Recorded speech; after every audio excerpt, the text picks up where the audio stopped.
एक भाग को पढ़ेंगे। पहला यूहन्ना की पत्री को निकालें, 1 जॉन और उसका पहला अध्याय। पहला यूहन्ना पहला अध्याय।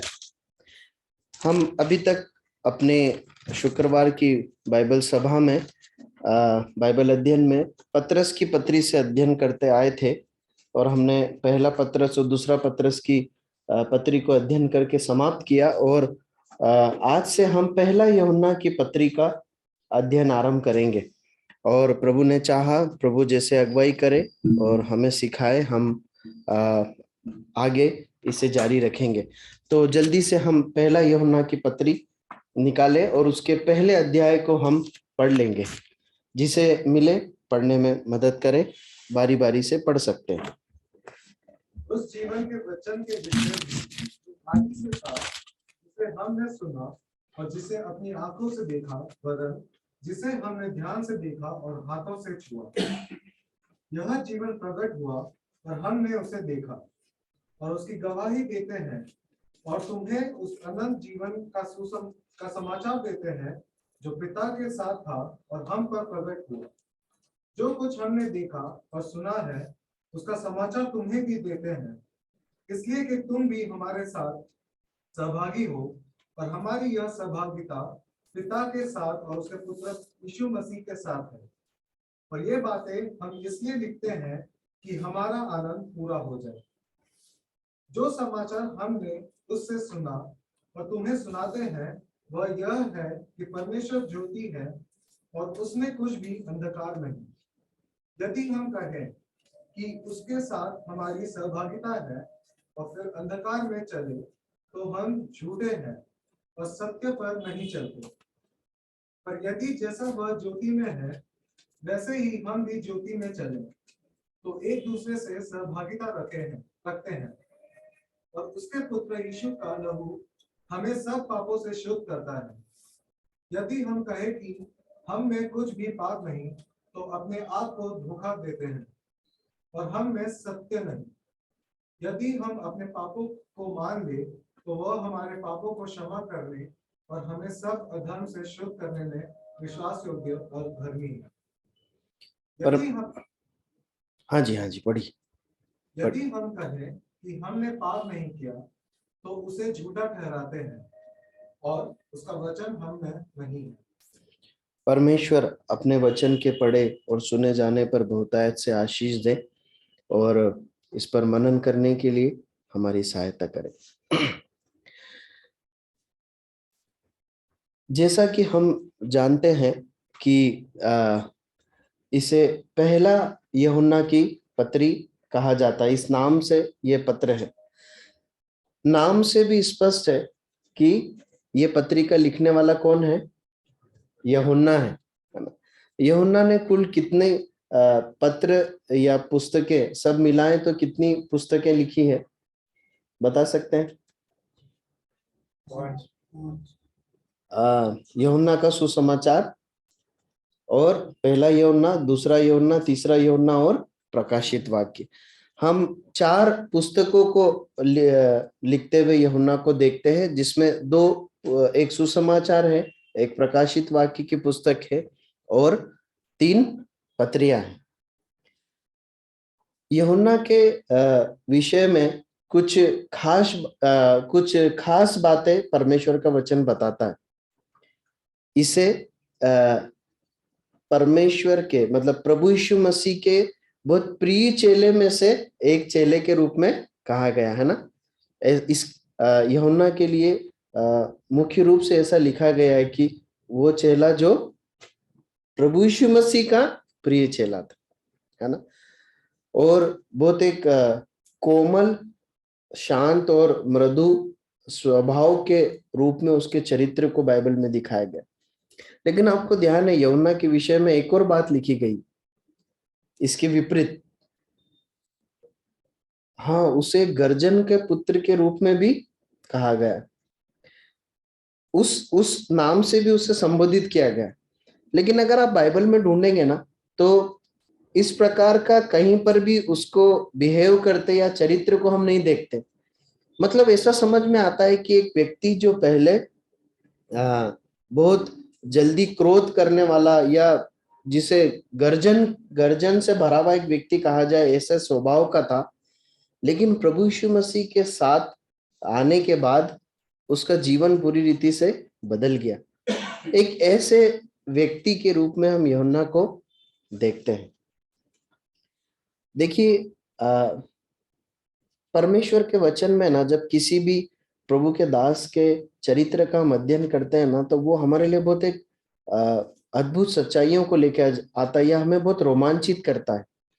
अगर इस पत्री का अध्ययन जब हम आगे करेंगे ना, तो उसके जीवन का बदलना परमेश्वर की ओर से अनुग्रह था कि वो इस पत्री को लिखे। मैं सरल करके समझाता हूं।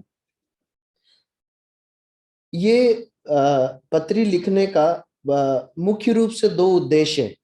पहला उद्देश्य है कि प्रभु यीशु मसीह के पर विश्वास करने वाले लोग प्रभु यीशु मसीह के सहभागिता और आपसी सहभागिता के महत्व को समझे और परमेश्वर के विषय में सच्चाइयों को जाने, सत्य शिक्षा को जाने। और दूसरा, जो झूठे शिक्षक कलीसिया में घुसपैठ करने लगे थे, उनकी शिक्षाओं का खंडन करने के लिए पत्र लिखा गया। ये दो मुख्य उद्देश्य हैं इस पत्र लिखने के।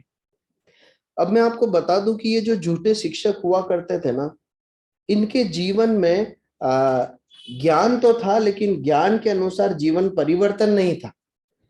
इसलिए परमेश्वर ने एक ऐसे व्यक्ति को इस पत्री को लिखने के लिए चुना जिसके पुराने जीवन में और प्रभु यीशु मसीह को जानने के बाद जो जीवन है उसमें बहुत बड़ा एक अंतर दिखाई देता है। आप समझ रहे हैं? जब मैं इस बात का इस पत्री पर मनन कर रहा था, तब इस प्रकार को सच्चाइयां परमेश्वर के आत्मा ने मुझ पर प्रकट की। देखिए, ये जैसे कि हर पत्र को लिखने का एक उद्देश्य होता है, वैसे इसको लिखने का भी उद्देश्य अभी हमने देखा। ये बात अलग है कि आजकल पत्र लिखे नहीं जाते और संदेश सोशल मीडिया के थ्रू भेजे जाते हैं। कई बार ऐसा होता है कि बिना पढ़े बिना समझे संदेश भेज दिए जाते, है ना।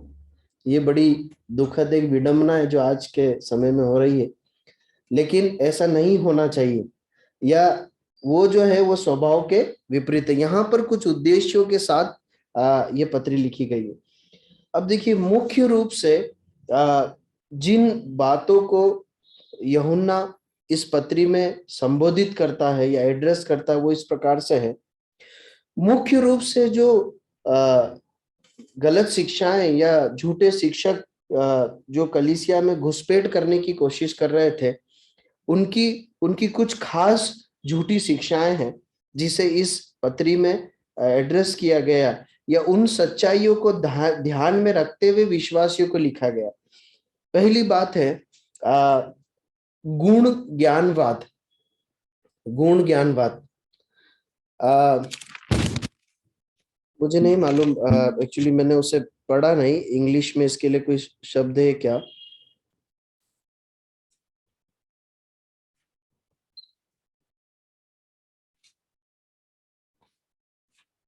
शायद इंग्लिश में उसे गोन्स्टिसिज्म बोलते हैं। ठीक है, गुण ज्ञानवाद। हाँ, अब बेसिकली ये क्या होता है, गुण ज्ञानवाद क्या होता है? ज्ञान जो है वो सद्गुण से श्रेष्ठ है। सरल भाषा में, ज्ञान सद्गुण से श्रेष्ठ है। मतलब क्या है? मतलब ये है कि आपको जीवन चरित्र पर, अपने चरित्र पर ज्यादा ध्यान देने की जरूरत नहीं है, उस पर फोकस करके अनुशासित करने की जरूरत नहीं है, वरन आपको ज्ञान बढ़ाने की जरूरत है। ये झूठे शिक्षक इस बात को समझाते थे कि अपने व्यवहारिक जीवन पर, अपने चाल चलन पर, अपने विचारों पर, अपनी बातों पर, अपने कार्य पर ज्यादा फोकस मत करो कि तुम उसे पवित्र बना सको परमेश्वर की दृष्टि में, परंतु इस बात पर फोकस करो कि तुम्हारे पास कितना ज्ञान है पुस्तकों का ज्ञान है, ईश्वरीय ज्ञान है, ये इनका शिक्षा थी। दूसरी बात, ये इस बात को सिखाते थे। देखिए, ये ऐसे लोग थे जो कलीसिया में भी आता जाते थे, मतलब ये मसीह कहलाते थे, लेकिन ये क्या सिखाते थे मालूम है? ये सिखाते थे कि जो प्रेरितों ने, प्रभु यीशु मसीह के शिष्य जो प्रेरित थे, उन्होंने उन्होंने जो आपको शिक्षाएं दी है ना, वो काफी नहीं है। उसके अलावा आपको हमारे पास आकर ज्ञान की दीक्षाएं लेने की जरूरत है, ताकि आप ऐसे ज्ञान को प्राप्त कर सकें जिससे आप सच्चे परमेश्वर को जान सकें। आप समझ रहे हैं? ये लोग प्रेरितों की शिक्षा के विपरीत एक अलग अपना ज्ञान और शिक्षा ईश्वर के बारे में लोगों को सिखाते थे। देखिए, मैं ये सब क्यों बोल रहा हूं, क्योंकि जब आगे मनन शुरू होगा ना, और आपको मालूम रहेगा कि ये किन उद्देश्यों को ध्यान में रख के लिखी गई है, तो बहुत अच्छे से हम उन भागों को समझ पाएंगे। इन इन समस्याओं को उन सत्य से जब रिलेट कर पाएंगे ना, तो हम सही रीति से इस पत्री का आनंद ले पाएंगे। ठीक है। तीसरी बात, ये लोग जो हैं, ये इस बात को बताते थे कि जो है भौतिक तत्व, शरीर बुरा है, भौतिक तत्व या शरीर बुरा है। मतलब वो ऐसा कहकर ये बताने की कोशिश करते थे कि परमेश्वर कभी भी मनुष्य देह में जन्म नहीं ले सकता, क्योंकि यदि वो मनुष्य देह में जन्म ले रहा है, मतलब वो फिर क्या हो गया है? वो अशुद्ध हो गया है। ठीक है। इसलिए ऐसा कहकर वो क्या बताते थे?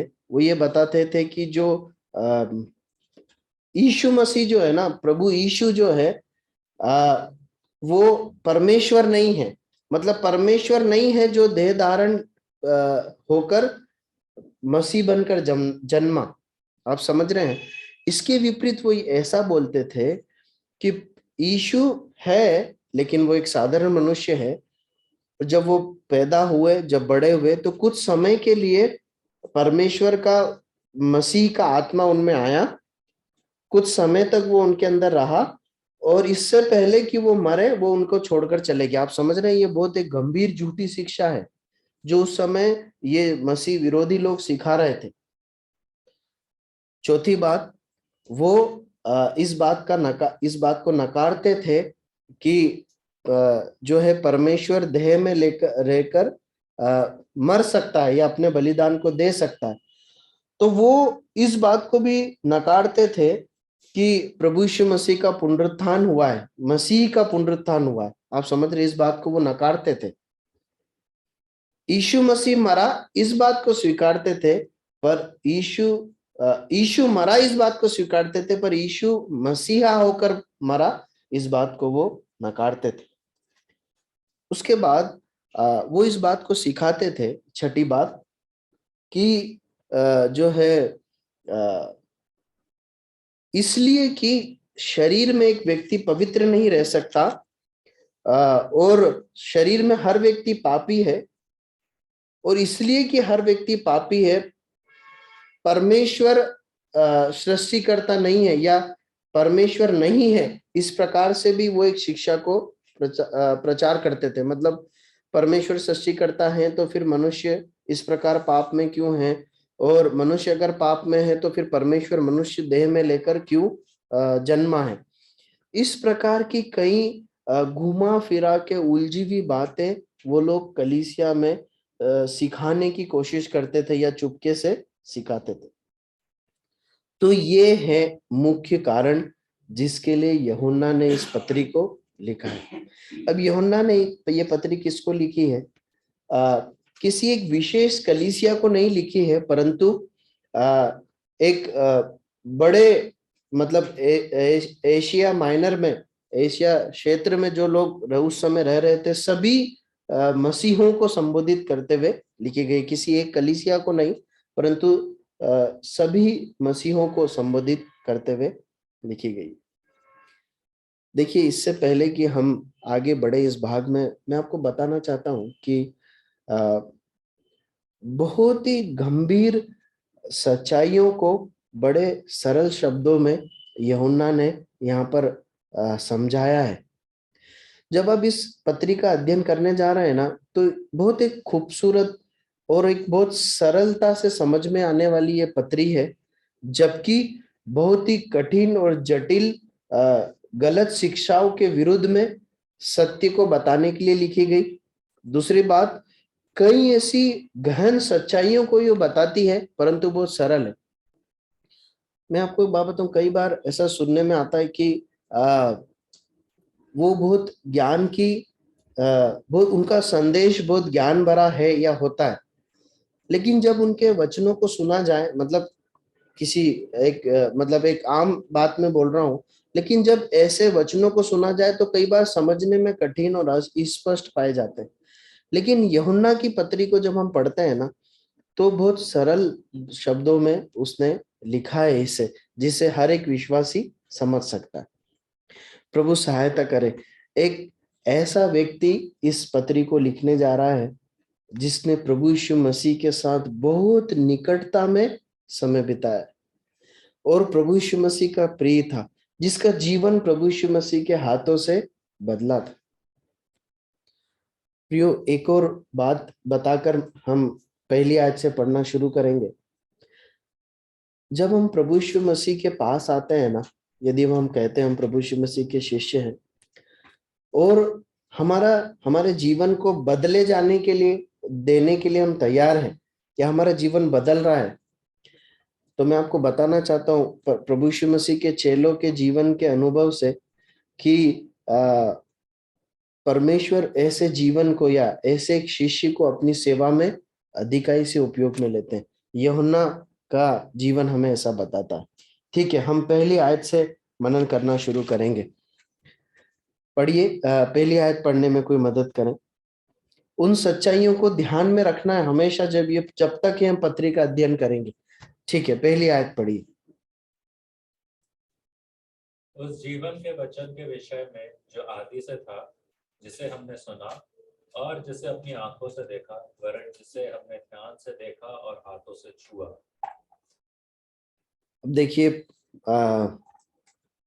यूहन्ना विश्वासियों को संबोधित कर रहा है और वो लिख रहा है कि उस जीवन के विषय में जो आदि से था, वो जीवन के वचन के विषय में जो आदि से कौन थे? ये जीवन का वचन कौन है?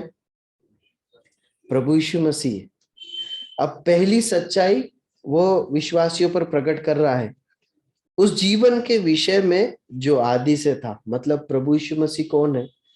प्रभु यीशु मसीह अनंतता से है, वो सनातन व्यक्ति है। आप समझ रहे हैं? परमेश्वर के अनेक गुणों में से एक गुण है क्या? परमेश्वर सनातन है, प्रभु यीशु मसीह सनातन है।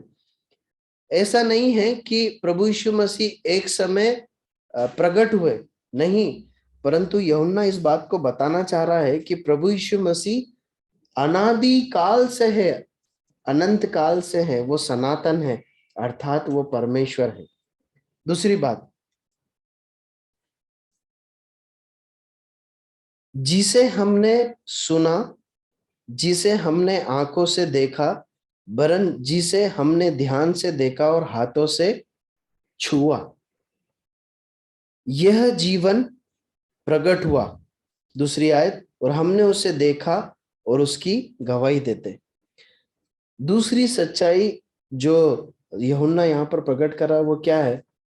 ये जो सनातन परमेश्वर है, ये जो सनातन प्रभु यीशु मसीह है, अनंत एक व्यक्ति है, ये क्या हुए हैं? धरती पर देहधारी हुए हैं, और ये देहधारी हुए हैं, और इसको क्या है?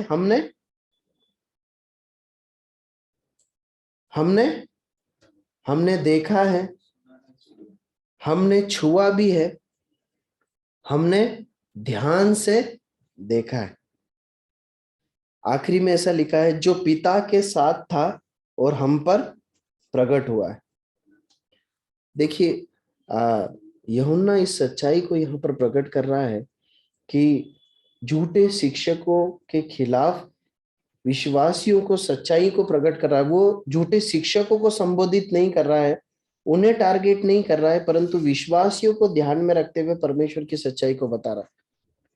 प्रभु यीशु मसीह सनातन परमेश्वर है, वो अनादिकाल से थे, वो अनादिकाल तक हैं, इसमें कोई शक नहीं है।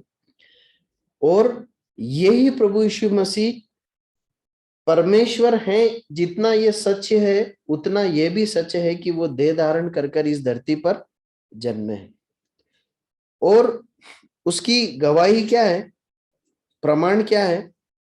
यहाँ पर लिखा है, क्या है प्रमाण? हमने देखा है उसे, हमने छुआ है, वरन हमने ध्यान से देखा है। प्रियो, जब प्रभु यीशु मसीह पर विश्वास करने की बात आती है ना, तो हमारा जो विश्वास है वो कोई दार्शनिक ज्ञान पर आधारित नहीं है ना। हमारा विश्वासियों का जो विश्वास है वो कोई दार्शनिक ज्ञान पर या कोई केवल धार्मिक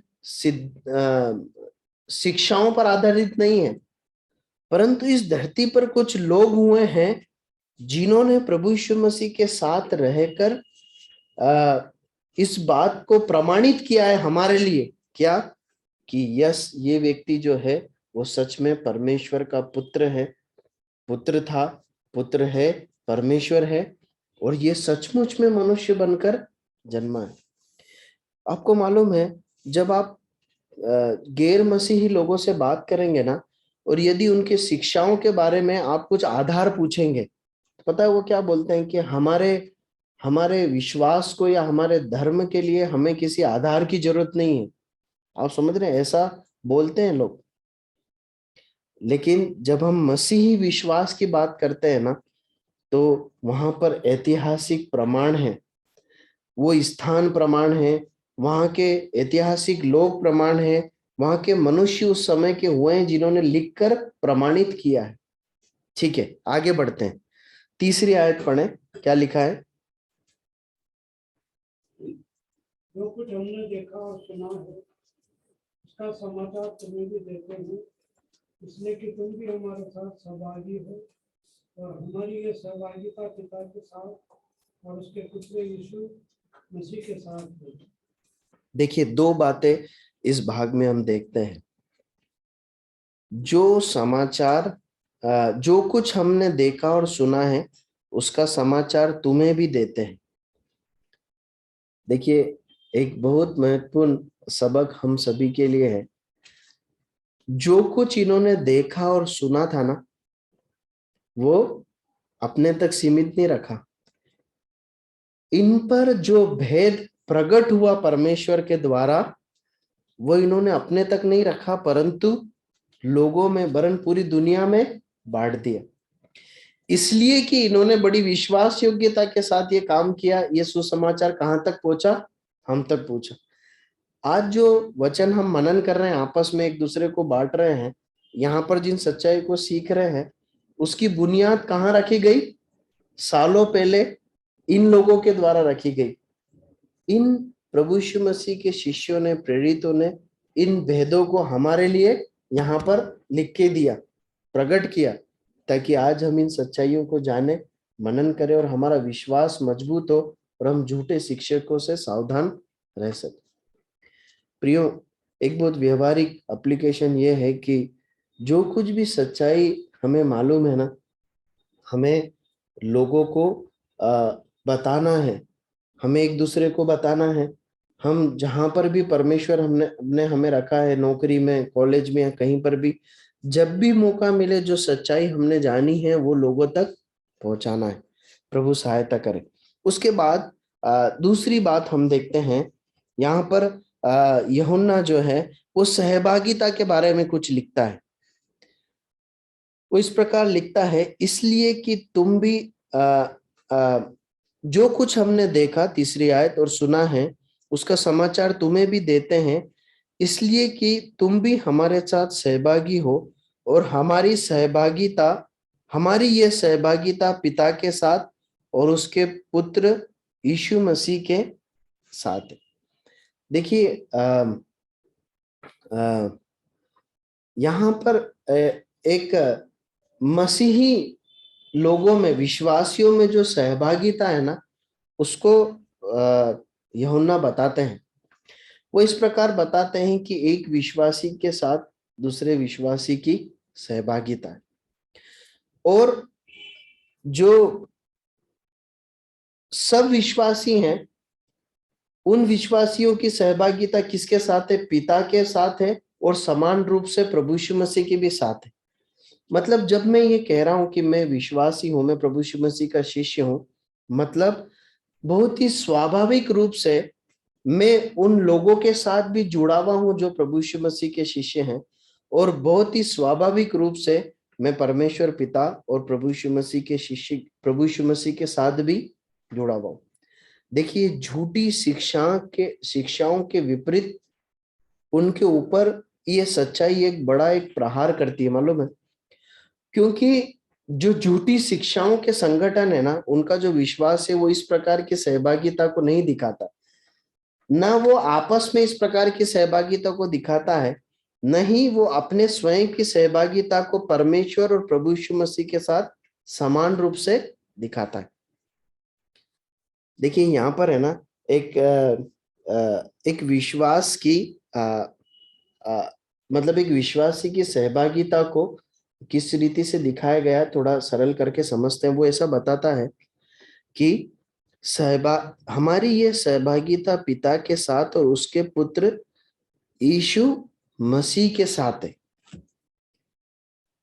यीशु मसीह, देखिए यीशु जब बोला जाता है ना, तब ये प्रभु यीशु मसीह के उस समय की संदर्भ में रहकर मैं आपसे बात कर रहा हूं। इस बात को याद रखिएगा, उस समय जो माहौल था, जब केवल यीशु कहा जा रहा है तो एक ऐसे व्यक्ति के बारे में बात की जा रही है जो जिसका नाम यीशु है, ठीक है, वो एक मनुष्य है।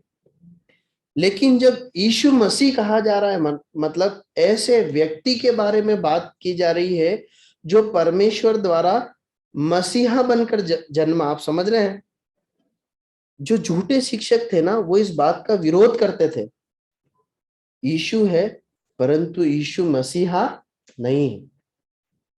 कुछ समय के लिए मसीही आत्मा उसमें रहा, उसने कुछ आश्चर्य कर्म किए, लेकिन वो कुछ समय बाद चला गया। यहाँ पर एक विश्वासी इस बात को पूरी रीति से अंगीकार करता है, विश्वास करता है कि यीशु जो व्यक्ति है वो ही परमेश्वर द्वारा भेजा गया मसीहा है। उसी ने अपना बलिदान देकर मुझे पापों से छुटकारा दिया है। मतलब मसीहा मतलब छुटकारा देने वाला। मतलब एक व्यक्ति जब यीशु मसीह कह रहा है ना, मतलब वो कह रहा है कि मसीहा मनुष्य बनकर पैदा हुआ और मेरे पापों के लिए मरा। आप समझ रहे हैं? एक एक वचन जो यूहन्ना के द्वारा लिखा गया अपने अंदर गहन सच्चाइयों को सीमित किए हुए। आपको मालूम है, यूहन्ना जब ऐसा कह रहा है ना, मालूम है कि हमने उसे छुआ, हमने देखा, ध्यान से देखा, ये परमेश्वर के साथ मनुष्य के, एक विश्वासी के बहुत निकटतम एक संबंध को बता रहा है। और ये एक ऐसी सच्चाई को प्रकट कर रहा है जो आज तक इस्राएलियों से भी छुपी हुई थी। आपको मालूम है ना, कभी भी इस्राएली लोग इस प्रकार की कल्पना नहीं कर सकते थे कि वो परमेश्वर को अपनी आंखों से देख रहे हैं। कर सकते थे क्या? नहीं, क्योंकि उन्होंने परमेश्वर को किस रूप में देखा था? उनके पूर्वजों ने किस रूप में देखा था, बताएंगे? पर्वत पर धधकते हुए भट्टे के रूप में। मतलब वो इस प्रकार कहते हैं कि परमेश्वर अब हमसे बात ना करे, परंतु कौन बात करे? मूसा करे। मतलब उस बात को समझते थे कि परमेश्वर को हम अपनी आंखों से देख नहीं सकते, परमेश्वर की उपस्थिति में जाना तो बहुत दूर की बात है। यूहन्ना बताना चाहता है कि यही परमेश्वर अपने पुत्र के द्वारा इस धरती पर प्रकट हुआ है, और हमने उसे देखा है, हमने उसे छुआ है। और इस बात को विश्वास कर लीजिए, और जिसने विश्वास किया है उस विश्वास में बहुत दृढ़ रहिए। यही परमेश्वर है, यही मसीहा है, यही उद्धार है। प्रियो, यही सुसमाचार है, मालूम है? अगर आप बाइबल को पढ़ेंगे ना, सुसमाचार क्या है, मैंने एक बार इस विषय पर मनन किया है। सुसमाचार और कुछ नहीं मालूम है, यीशु मसीह का प्रचार है। प्रभु यीशु मसीह का प्रचार ही सुसमाचार है। यदि सुसमाचार की परिभाषा लिखनी है तो उसमें एक ही लाइन लिख सकते हैं, प्रभु यीशु मसीह का समाचार, प्रभु यीशु मसीह के बारे में प्रचार सुसमाचार है। आप जहां कहीं प्रभु सुसमाचार के बारे में पढ़ेंगे वहां प्रभु यीशु मसीह के बारे में पढ़ेंगे, उसके ईश्वरत्व के बारे में, उसके देह धारण के बारे में, पापियों के लिए उसके जान देने के बारे में पढ़ेंगे। प्रभु यीशु मसीह उद्धारकर्ता बनकर आए। बाइबल में विश्वासियों को, शिष्यों को जो जिम्मेदारी दी गई वो क्या दी गई मालूम है? जाकर क्या करो? सुसमाचार प्रचार करो, प्रभु यीशु मसीह के बारे में प्रचार करो। आज इस धरती पर अगर मनुष्य को उद्धार पाना है ना, तो उसे एक ही बात की आवश्यकता है, प्रभु यीशु मसीह की आवश्यकता है। प्रभु यीशु मसीह को जानने की आवश्यकता है। उसको ज्ञान की आवश्यकता नहीं है, उसे धन की आवश्यकता नहीं है, उसे किसी भी प्रकार के धार्मिक स्थल की आवश्यकता नहीं है, परंतु उसे किसकी आवश्यकता है? प्रभु यीशु मसीह के बारे में जानने की आवश्यकता है। और ये जिम्मेदारी आपकी और मेरी है कि हम उस सच्चाई को लोगों तक पहुंचाएं। चौथी आयत पढ़ते हैं, क्या लिखा है? ये बातें हम इसलिए लिखते हैं कि हमारा आनंद पूरा हो जाए। और ये बातें हम इसलिए लिखते हैं कि हमारा आनंद पूरा हो जाए। ये बातें मतलब कौन सी बातें? ये ऊपर जो सहभागिता की बातें, प्रभु यीशु मसीह के विषय में सच्चा प्रकाशन और परमेश्वर के साथ और आपसी सहभागिता की बातें हम इसलिए लिख रहे हैं। क्यों लिख रहे हैं? क्या हो जाए? ताकि हमारा आनंद पूरा हो जाए।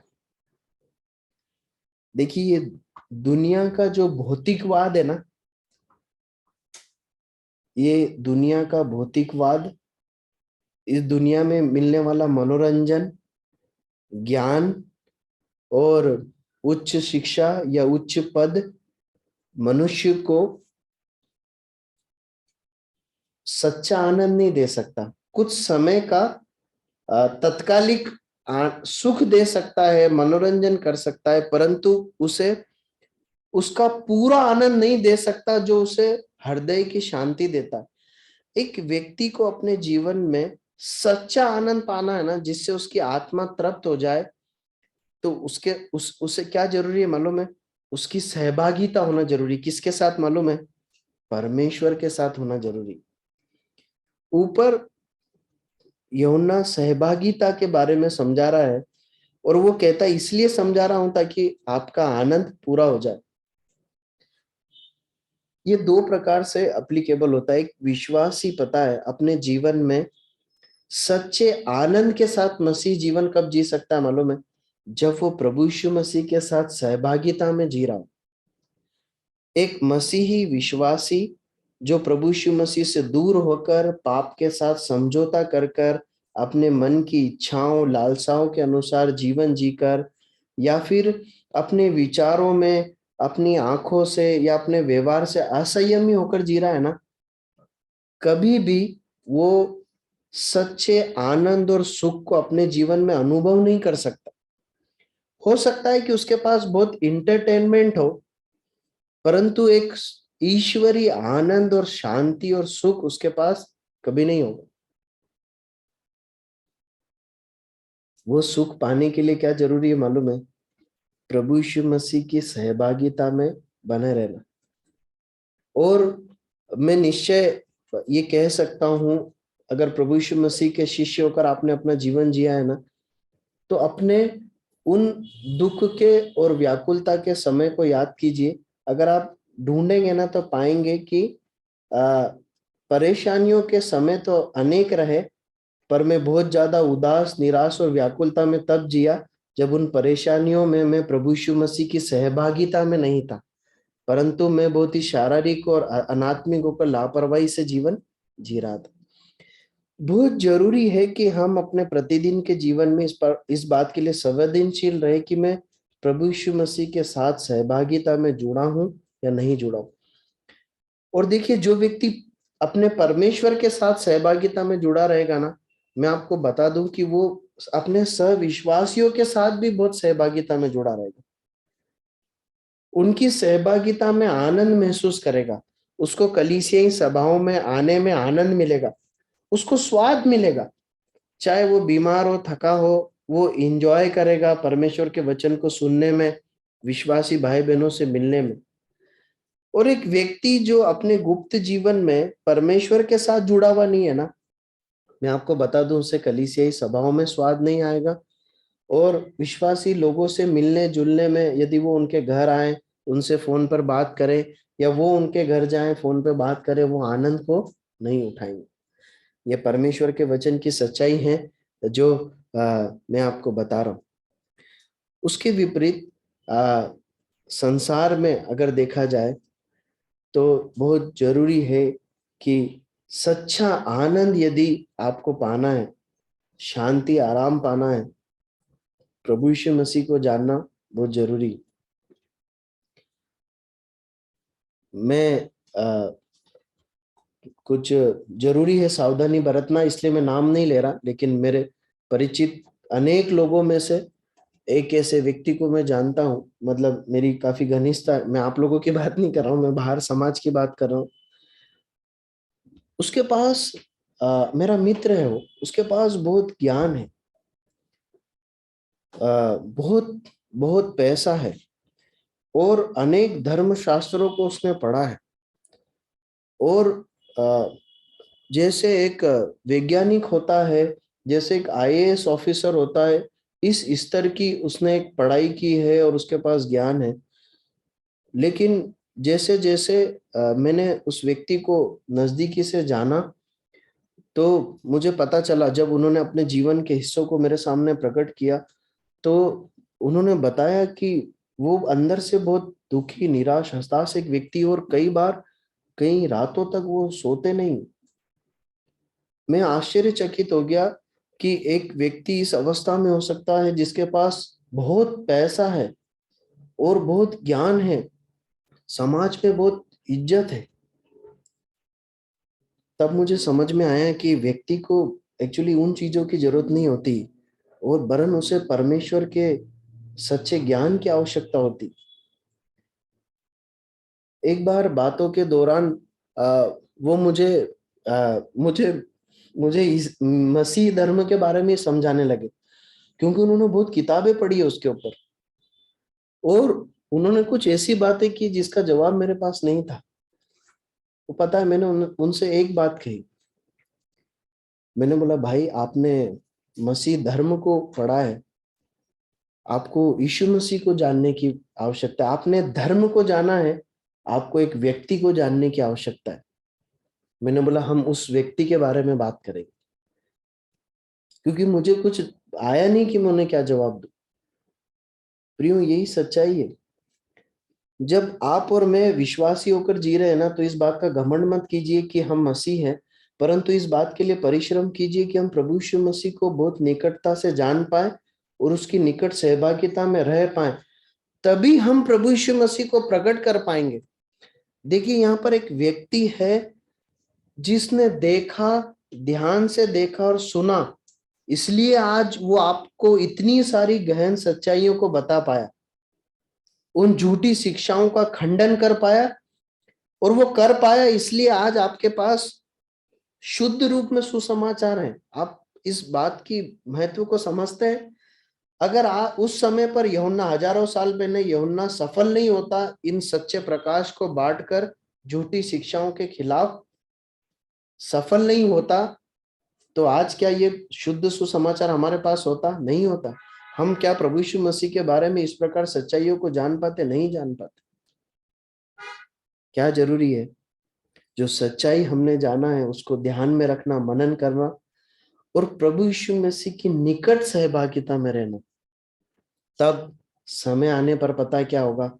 हम प्रभु यीशु मसीह को प्रकट कर पाएंगे। समय आने पर हम सत्य को प्रकट कर पाएंगे।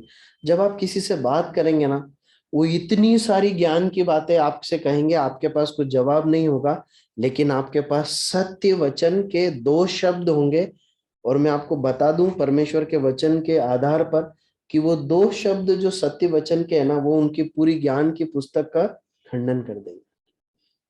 मैं यहाँ पर वाद विवाद में विजयी होने की बात नहीं कर रहा हूं, पर यह बहुत गंभीर है कि समय आने पर हम सत्य को बता पाए, क्योंकि जब आप सत्य को बताएंगे तभी लोग सत्य को जानेंगे। हमारा समय समाप्त हुआ। हम आज के वचन के मनन को यही समाप्त करते हैं। परमेश्वर अपने वचन के पढ़े सुने जाने पर आशीष दे और इसके अनुसार करने के लिए हमारी मदद करे। प्रभु के नाम की महिमा।